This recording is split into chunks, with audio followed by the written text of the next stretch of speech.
चलिए देखते हैं सवाल क्या है।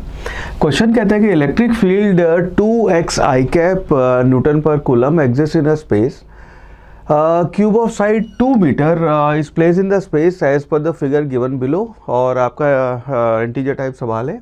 The electric flux to the cube is उसकी हमें इंटीजर वैल्यू बतानी है। नाउ अब इसको ऐसे देखना, यहाँ पे जो आपकी इलेक्ट्रिक फील्ड है वो ऐसे एग्जिस्ट करती है इस डायरेक्शन में, और उसकी वैल्यू दे रखी है आपकी E जो है that is equal to 2x i cap. I direction में 2x है। नाउ अब यहाँ पे जब हम बात करेंगे फ्लक्स की, तो हमें बताना है यहाँ पे फ्लक्स कितना होगा।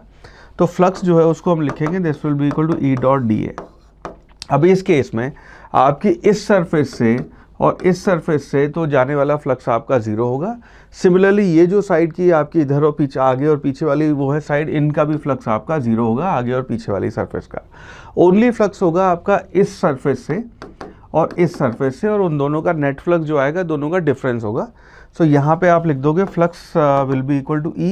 यहाँ पे अगर E की वैल्यू लिखेंगे हम, क्योंकि यहाँ से डिस्टेंस 2 है तो इसकी वैल्यू हो जाएगी यहाँ पे 2 वैल्यू रख के 2 मल्टीप्लाइड बाय 2 आई कैप, और प्लस आपका ये वाला जो है इसको आप लिख दोगे यहाँ से जो फ्लक्स निकल रहा है उसकी वैल्यू आ जाएगी आपकी 2x, ये 2x की जगह हो गया 4।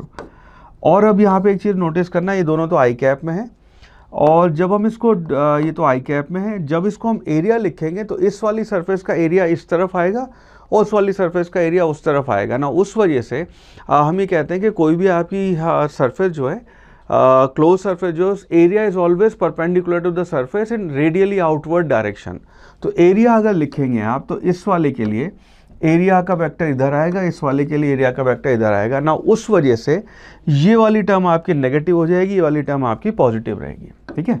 और एरिया देखेंगे तो क्योंकि साइड इसकी साइड 2 मीटर है तो 2 मीटर इंटू 2 मीटर, यानी कि वैल्यू आपकी 4 से मल्टीप्लाई हो जाएगी। कॉस थीटा जो आना था उसकी वजह से माइनस साइन और प्लस साइन वो ऑलरेडी हमने यहाँ पे लगा दिया। इसकी वजह से जब हम फ्लक्स लिखेंगे यहाँ पे तो आपका जो फ्लक्स आ जाएगा that will be equal to, ये वैल्यू बनेगी आपकी -4 plus 8 now multiplied by area आपका 4।